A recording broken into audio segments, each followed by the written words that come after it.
நாமறிந்த குடும்ப நண்பர்கள் அனைவருக்கும் வணக்கம். ஓம் வஜ்ரணகாய வித்மகே தீஸ்வரன் தீமிகி தன்னோ நரசிம்மா பிரசோதியார். இப்போ நம்ம பார்க்க இருக்க பதிவு வந்து பாத்தீங்கன்னா அஸ்த நட்சத்திரம்.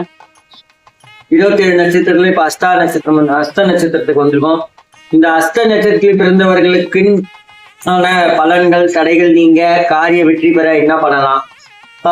இந்த அஸ்த நட்சத்திரத்தில் பிறந்தவர்கள் தாங்கள் வாழ்வில் சிறப்பான பலன்களையும் மன அமைதியும் பெற சந்திர பகவான், சூரிய பகவான் மற்றும் பெருமாளை வழிபட வேண்டும். இவங்க வாழ்க்கையில வழிபட வேண்டிய 3 தெய்வங்கள் வந்து சந்திர பகவான், சூரிய பகவான் மற்றும் பெருமாள்.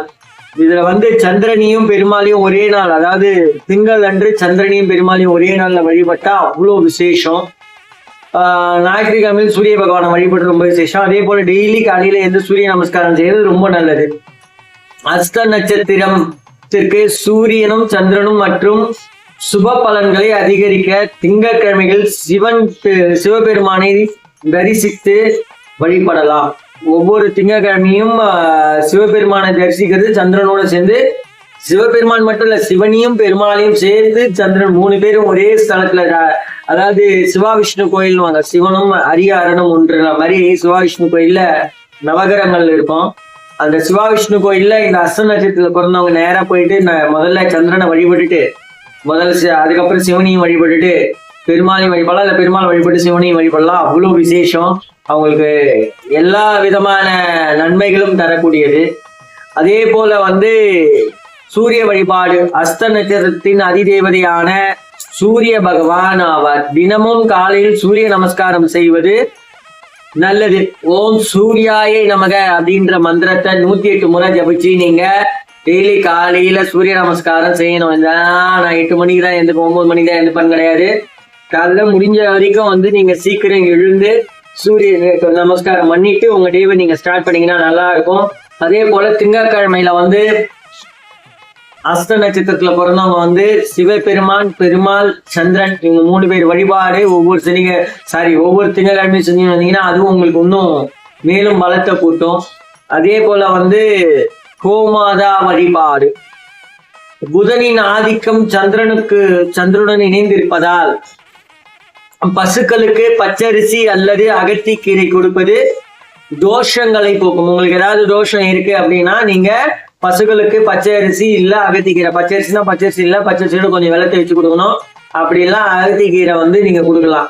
எப்போ கொடுக்கலாம் அப்படின்னு வந்து பாத்தீங்கன்னா உங்களால எப்போ முடியுமே கொடுக்கலாம். அப்படி இல்லைன்னா ஒரு நாள் நீங்க ஃபிக்ஸ் பண்ணீங்கன்னா உங்க ஜென்ம நட்சத்திரத்தண்டு கொடுக்கலாம். உங்க அஸ்த நட்சத்திரம் மாசத்துல ஒரு முறை வருது பாத்தீங்களா, அந்த அன்னைக்கு நீங்க அதை கொடுக்கலாம். அதே போல ஏழை மாணவர்களுக்கு உதவி. அஸ்தம்ல வந்து நட்சத்திரத்துல பிறந்தவங்க அவங்க ஆற்றலை மேம்படுத்த ஏழை மற்றும் ஆதரவற்ற மாணவர்களின் கல்விக்கு உதவுங்கள்.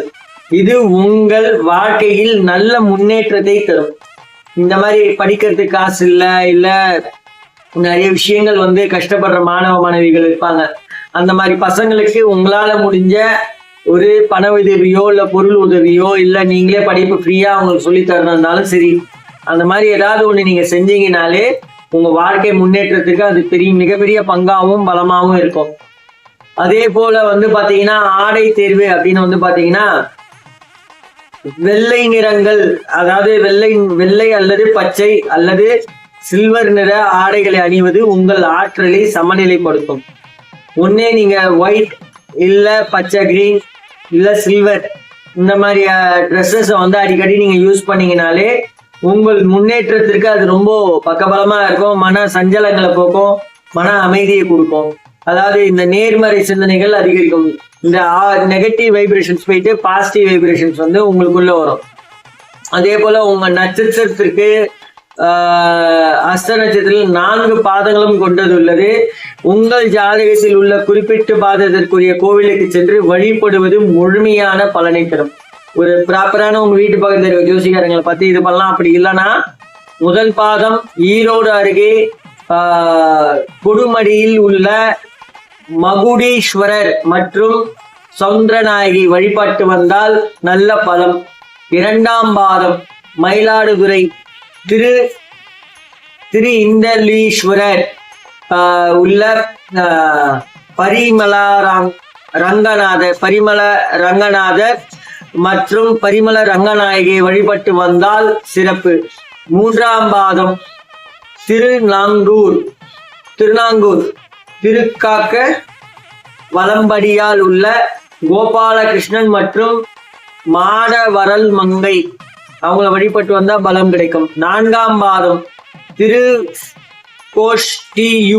உள்ள சௌமிய நாராயண பெருமாள் அவரை வழிபட்டு வந்தா உங்களுக்கு இன்னும் பலம் கிடைக்கும். இது ஒவ்வொரு பாதத்துக்கும் ஒன்று சொல்லியிருக்கேன். யாருக்காவது இதனுடைய டீட்டெயில் வேணும்னா நான் கீழே கமெண்ட் பண்ணுங்க, உங்களுக்கு தனியாவே போடுறேன்.